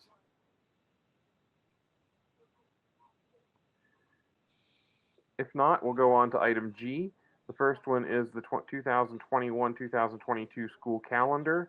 Dr. Martin, do you have any comment on that, or is this just provided for information? Well, I guess we're going to approve it. You're muted. It will be up for approval next week at the board meeting, but there are some changes that should be worth mentioning to board members. I would like you to look over that between now and next week and let me know if you have any questions. When you build a school calendar, you have to deal with a lot of different points of information and a lot of different priorities. And basically we have contractual obligations and we have student learning. And those were the two top priorities we used in designing this year's school calendar or next year's school calendar. One of the main changes that you'll see is instead of sporadic days off, here and there throughout the school year for in-service or Act 80 days, we tried to move those as close as we could to fit the end of the marking period for the clerical time that is guaranteed to our staff members with the fitting the end of the marking period, but also trying to make them on weekends or where there could be long weekends for families and things of that nature instead of like middle of the week times when it might be more difficult for them to find childcare. And the other thing that is different on this calendar is the number of the amount of time off around the Thanksgiving break. There used to be several days that were half days, and those days were dedicated to parent conference time. So we plan to be in school 2 full days the week of Thanksgiving that year, and then a half day on the 24th, and then off obviously for Thanksgiving the following Friday, and then the first couple days of hunting season. I'm told that those hunting season days are pretty sacred to our community. That's when a lot of families are spending time at camp with each other. And so while it might be, the learning and stuff would be interrupted, it's still good to keep those days in there. One of the things that we're talking about with student parent conferences is not having dedicated night where parent conferences occur. One of the reasons for that is because our families have absolute 24-hour access to PowerSchool, their students' grades, their academic progress, and they have 24/7 access to our teachers via email. And so a lot of times what happens on parent conference nights anyway is the folks that their kids aren't the ones that are having the most trouble. They're the ones that show up for parent conference night. And what we talked about would be the opportunity to have parent conferences at any point in time. If a teacher feels the need to schedule that time with those parents, that can be done at any time, not just on a scheduled night. And the flexibility for them to do that throughout the school year or as needed would be available. So that's what we've talked about in this calendar, and those are the main changes. The start and end dates are very similar to other school years. Thank you, Dr. Martin. Any questions or comments on the calendar? Yes, Mr. President, Mr. Strauss. Can you hear me? Yeah. Okay. Dr. Martin, I just have a quick question and it's probably me being old and just remembering always having those half days and the conferences ever since I can remember. But I guess my question is, we find that the kids learn best when it's in person. Could we not make the same discussion like with primary elementary schools, that maybe the conferences are also handled best? Because usually I think you get much more attendance when they're like kindergarten, first, second, third, and fourth grade than obviously that you probably do at middle school and high school. So I mean, it's just a concern of mine that I think it's important for that person-to-person interaction. And it seems like we want to go away with that and be more online. Well, I think sometimes it's more important to meet it's important to meet the parent. No different than it is our board meetings in a sense, to meet the public when they're there to talk to us. So, I mean, it's just an opinion. I definitely am not right. Like I said, I'm prejudiced because I remember it being off for quite a few years. No problem, Randy. Eric and I had a similar discussion earlier this week as well. And nobody is saying that you can't have face-to-face meetings. What we're not doing is we're just not scheduling required night that teachers need to come in for parent conferences. So nobody's saying that you can't have them. We just don't have a dedicated day. We're not losing instructional time to have parent conferences, but there are lots of times throughout a teacher's scheduled day that they can have conferences, and they do have the opportunity to schedule those at any time that they want to. Okay. Thank you. Yep. I think it's also worth noting, and we talked to our administrative team at length about the school calendar and the conferences. And when you think about the number of parents who have children with IEPs, there are a lot of face-to-face conferences with some of our most struggling students automatically throughout the year. Also, we are having attendance conferences, which are called SAKES, Student Attendance Improvement Plans and Improvement Conferences. And so there are already avenues for the students who are struggling the most to have those opportunities for the face-to-face time. And then we also are holding those curriculum nights. I know Mr. Hall had to do a virtual one for Bucktail this fall, but our intention is when we can to do those curriculum nights and open house type events when we can as well, which is another way to bring their community in. Dr. Martin, I do think those face-to-face meetings are very important. I mean, the teacher-parent relationship, I mean, in open forum like that, as a parent, when my kids are at grade school, I enjoyed, meeting the teachers face-to-face. That first meeting kind of sets the whole school year and the relationship with the teachers. So, the curriculum night may be a way to do the same thing. I don't know, but I hope that we keep some kind of function of face-to-face meetings where we invite the parents to the school. I think that's important. Yeah, no doubt, but the conferences being in November don't set that tone for the year. I mean, they're already a quarter of the way through the year. So I think our discussion with the principals was more about some type of an open house format where earlier in the school year, possibly that week of Labor Day, where you could have some time to meet folks face to face. And that was more of our discussion for the same reason. I mean, if the board members desire, if you have a chance to look at this and you want to think it over and you want to send me some feedback, we certainly can take a look and go back to the drawing board. If we want to keep parent conferences in there, we can certainly do that and go back to the drawing board. There's nothing that says we're not on any timeline to approve the calendar for next week. If you want to go back to the drawing board, we can. Mr. President. Yes, Mr. Koch. We must keep in mind that even though we remember these personal conferences with great fondness, these were also conducted in times when there was no pandemic. We got to take this virus seriously because it's damn serious stuff. And we hold these personal contacts, these personal contacts, we're greatly increasing the possibility of infection with this virus. And it's got to be taken into consideration as well. Thank you for that, Mr. Koch. I'm sure that is certainly under consideration as well. Anything else on school calendar? If not, we'll move on to G2, which is a memorandum of understanding with Lock Haven University for student teacher substitutes. Just a few notes on this. Most of this MOU is actually law.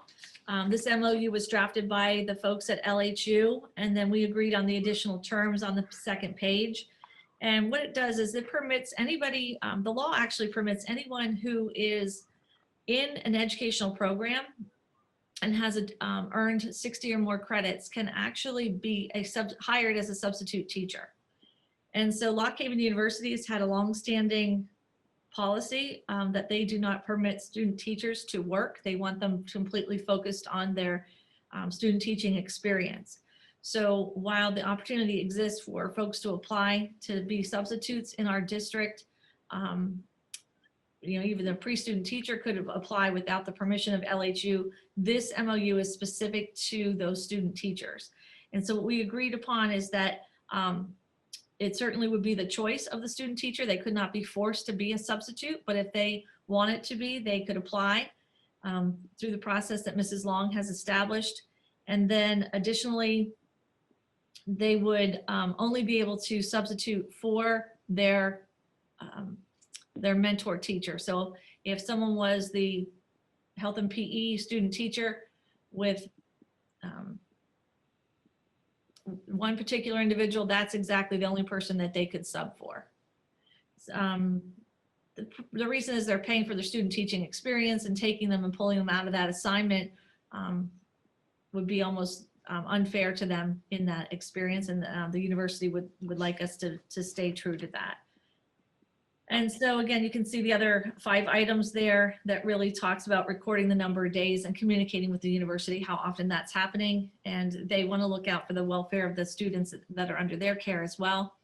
And what we explained is that anybody who does apply under this provision, we would have a special meeting with those folks to make sure that we train them on the health and safety plan, that all of our other staff members were trained on prior to the start of the year, and also provide them a mentor teacher temporarily for the day. If that mentor teacher is absent that they're subbing for, we'll assign someone else. We also have district program leaders and administrators to make sure that they're providing additional support to these individuals. So if everyone thinks that we should move ahead with this opportunity, we definitely are at a shortage for substitutes, and it's been super difficult, particularly in this pandemic, to find coverage, especially if somebody has a positive case or somebody is considered a contact of somebody who was positive and they're told to quarantine for 14 days, whether that's us requiring it or someone else, Department of Health from an outside source requiring it. It's been super difficult for coverages. So we believe this would help us out, particularly in the spring, when I hope that we are back in school the way we started the school year this year. Okay, thank you, Dr. Martin. Any questions or comments? Hearing none, we'll go on to G3, which is an MOU with the Association of Clinton County Educators for temporary teachers. We were looking, because we were finding it difficult to find substitutes, that we thought we would be able to attract some individuals if they were paid the long-term sub rate to help us out with some of that online learning. And with remote learning, and many of you that are on this call have kids or grandkids who are in grades K1 or 2, but those are the students who struggle sometimes the most if they don't have someone there with them, sitting down with them. The K1, 2, I think, struggled the most to have their attention span, to the online learning or even in the classroom. And so we, our plan, obviously, which we've been talking about long before we went on this remote hiatus, would be to hire some additional staff that we would not be obligated to hire for the following school year. And so we would only be using them through this year, and we would, again, not be obligated to keep them employed for the following year. So the district wouldn't be held to that. In order to do that, we've created an MOU with the teachers union just to make sure that everybody was on the same page and agreement that we wouldn't be held to that in the following school year. Those individuals would not be guaranteed employment beyond this school year. As of now, we haven't put anyone on for you to hire. We're struggling to get teachers, and I know that it's a problem across many of our neighboring districts and across the Commonwealth. Okay, thank you. Questions or comments? Hearing none, we'll go to G4. That is the Occupational Advisory Committee members for the year 2020-2021. This is something that we typically do every year. I believe all of the various programs in the CTC have advisory committees made up of members of the community, as well as some members of the Keystone Central faculty. Mr. Lynch, anything you'd like to say about that? This is a regular, like you said, a regular thing that we need to do.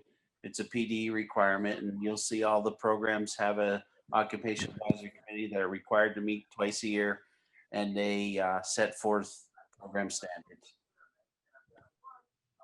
Okay, thank you. Are there any questions or comments on that? If not, we'll move on to item H, which is policy. I believe that these are all first reading. So second reading would happen for at a later time. Mr. Koch, do you have any comments on that? On the policies? No, not other than what is there that they can read. These policies are all on first read, and that's what will be presented at the meeting next week for first reading. And they'll have until December then when we will pass them then on the second read. Mr. Thank you. Miller, Yes, Ms. Flesh. I would like to request that item H4, it's policy 622 for the GASB statement 34. If we could pass that next week on a first read, it's needed for a PDE report that is due by November 30th. Okay, I don't know that we've all had a chance to review all of these policies at this point, but we'll certainly give that one extra attention. Not that any of the other ones don't deserve it as well. I think it's also worthwhile noting that item H8, policy 917, is a replacement for policies 917.1 through 917.11, which spelled out that particular policy for every single building that we have. We've condensed that down into a single policy, if memory serves. That's correct, but I would like to add, call your attention to that policy because what we added as policy committee was that we shall, not may, but we shall at the district and school levels establish district advisory team and school advisory teams to meet a minimum of 2 times per year. And so that is also aligned with our comprehensive plan goal number 4 with strong relationships with families and community. And that would require some administrative action to develop these community teams beginning in the spring. So meeting spring and fall would be essential. So that's a stronger language than suggested by PSBA and an extra step. So I just wanted to call your attention to that. Okay, thank you, Dr. Martin. Are there any further questions or comments on any of the policy items? Yep, Mr. Miller, Yes, Mr. Kondo. I would also like to point out policy, or under H7 rather, policy 805.3. There is no policy listed there right now. I'm still waiting for solicitor guidance and language for this particular policy. It's based on an executive order that the president had signed this past summer.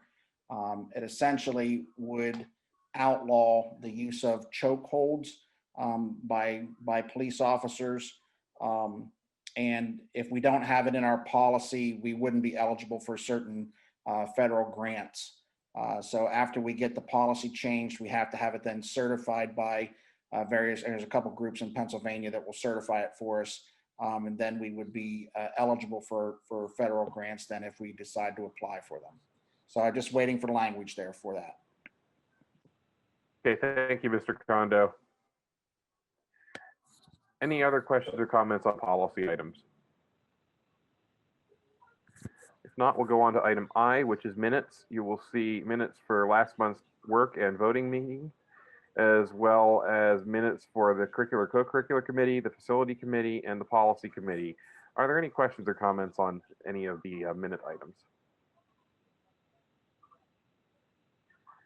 Hearing none, under J, we have J1, bills for payment. Are there any questions or comments on that?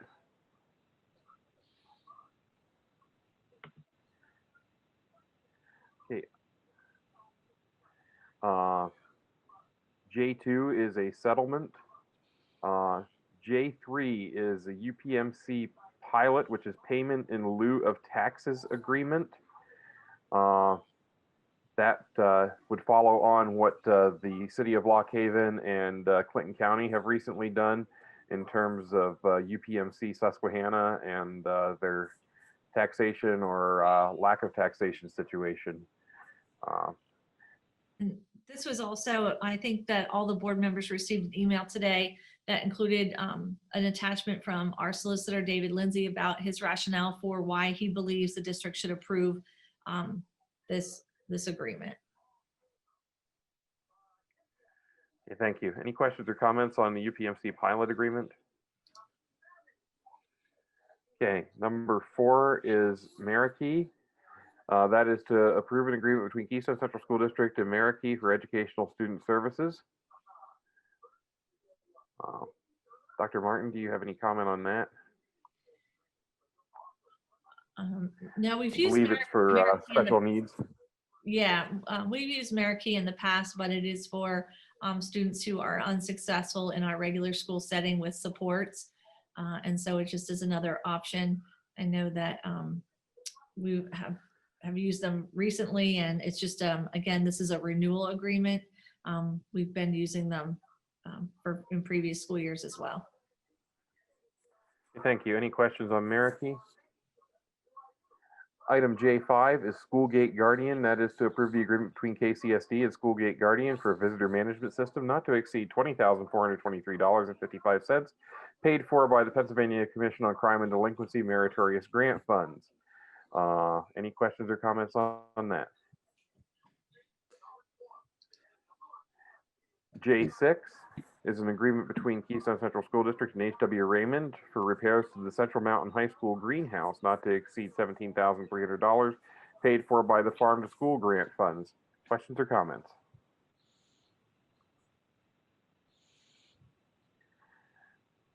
Okay, J7 is an agreement between Keystone Central School District and Action Cleaning for cleaning exhaust hoods at Central Mountain High School not to exceed $850, paid for by the general fund. Questions or comments? J8 is an agreement between Keystone Central School District and Strauss Electric. Mr. Strauss, I assume no relation, for work performed at Bucktail High School not to exceed $23,871, paid for by the Pennsylvania Commission on Crime and Delinquency Grant Funds. Any questions or comments? Mr. President, Yes. you definitely would not want this particular Strauss to do any electrical work and still have the building survive. Okay, very, very, very good. We appreciate that candidness. Item number J9 is to approve the agreement between KCSD and Glass Erectors for work performed at Liberty Curtain and Bucktail High School not to exceed $10,225.54, paid for by PCCD grant funds. This is, I believe, more of the our security features. Any questions or comments? J10 is agreement with David Maines for Central Mountain High School roof gutters for both sides of the gym below the windows and includes one downspout per side, not to exceed $18,607, paid for by the 2020 bond issuance. Any questions or comments on that?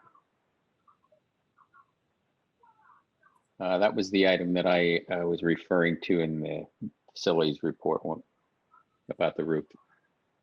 Okay. Yep, indeed.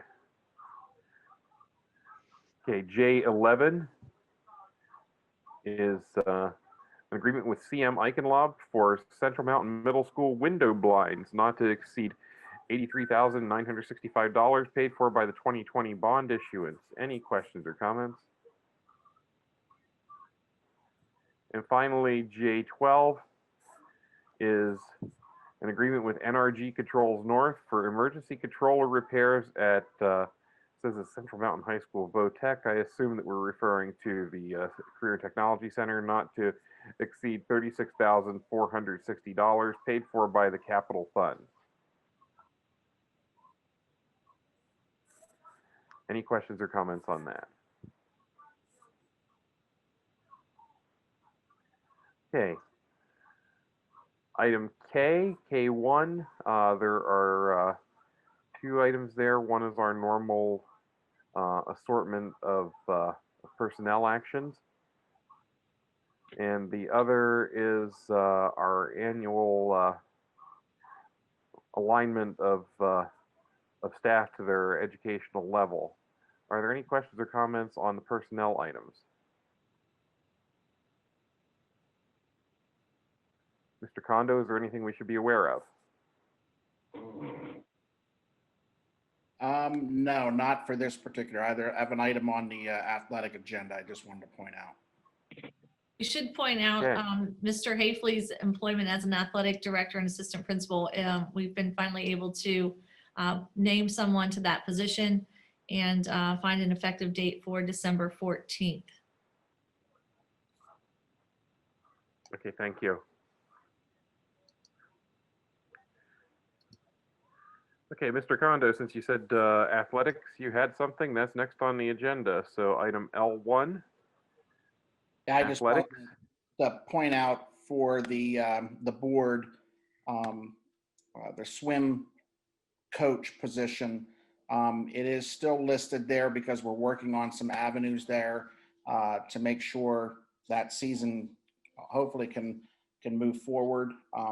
That may change though, based on discussions. So I just wanted to point it out for everyone so that they're aware of what the situation is with that.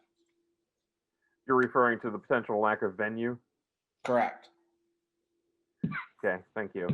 So if we're unable Any to questions? if we're unable to have a swim season this year because of the facility issue, then we're not going to recommend that the board take action to hire a coach for the season.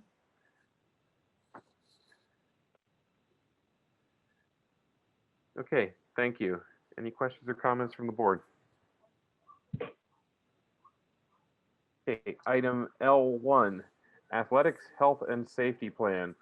Who wants to speak about that? That's me.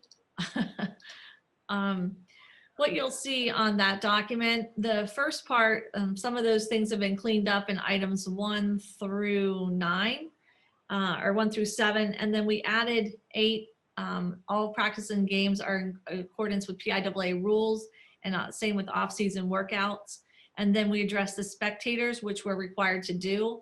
I know the spectator situation through the fall was crazy, to say the least, as they kept changing things on us from day to day.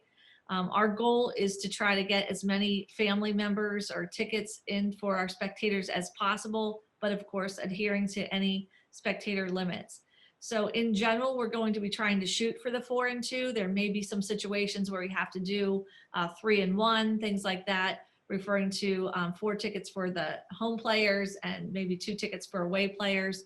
Our Dave and Mike and Nick have also done a great job finding out what are the spectator allowances for those facilities, and then how can we get people in there safely.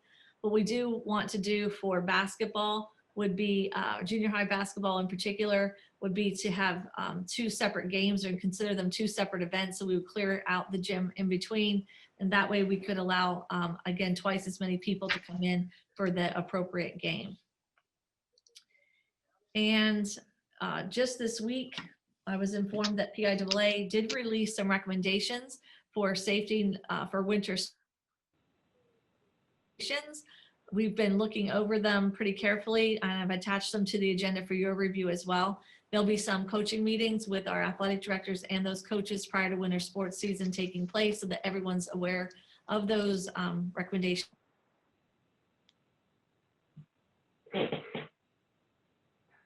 Okay, is that actually an action item, Dr. Martin, meaning L3?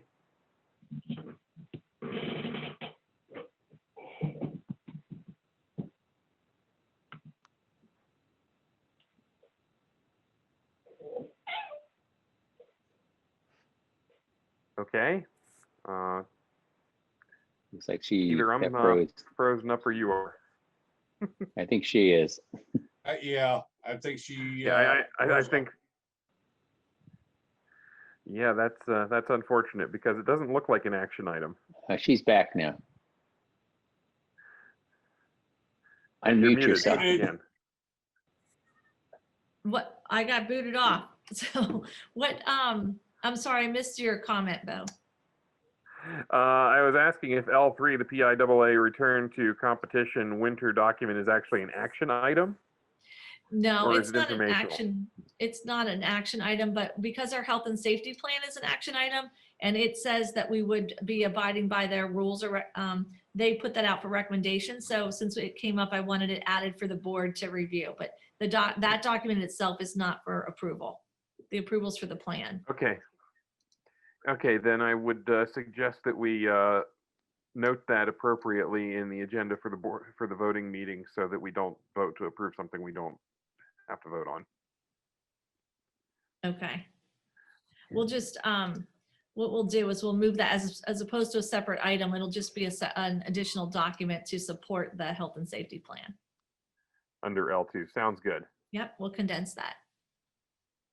Okay, that brings us to item M, adjournment, and this has been a long meeting. We're now at 2 hours and 11 minutes.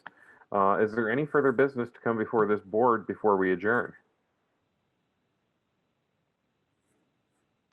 I only have one question. I'm a parent of a senior volleyball player, and I would like to know if it had to be in writing to District 6, who from our school wrote the letter in writing saying that we were out? Somebody had to write a letter. It says in the PIAA that a letter had to be written in letter form. Did somebody write a Ms. Lu- letter saying they were out? Ms. Lucas, I don't have the answer to that at this point, and this is not necessarily the appropriate time to be asking that in this meeting. However, we will entertain it because I'm kind of curious to the answer myself. Heidi, I don't It does know. not sound like we did. Well, that's not possibly accurate. I don't have that information, Heidi. So if you could email me, do you have my email? Email me your email address. Roger Elling read that a letter had to formally be written to District 6 saying that our school was opting out. Yes, So I heard. somebody had to have from our school, or we would still be there. Well, I don't know if it was a written letter, an email, and that's what I'm saying is I'll get that information too, because I don't know that right this minute. I know that Mr. Rowley and Mr. Bidwell were both in contact with District 6, but I don't know the exact answer to that without asking them because they were taking care of it. Okay. Heidi, if you email me your email address, I'll find that out and get back to you. Okay, I will. I Thank you. appreciate it. Yep. Okay, thank you. At this point, I will entertain a motion to adjourn. I'll make that motion, Mr. President. Thank you, Mr. Elling. Is there a second? Thank you, Mr. Johnston. Without objection, this board will stand adjourned until next week for the work session.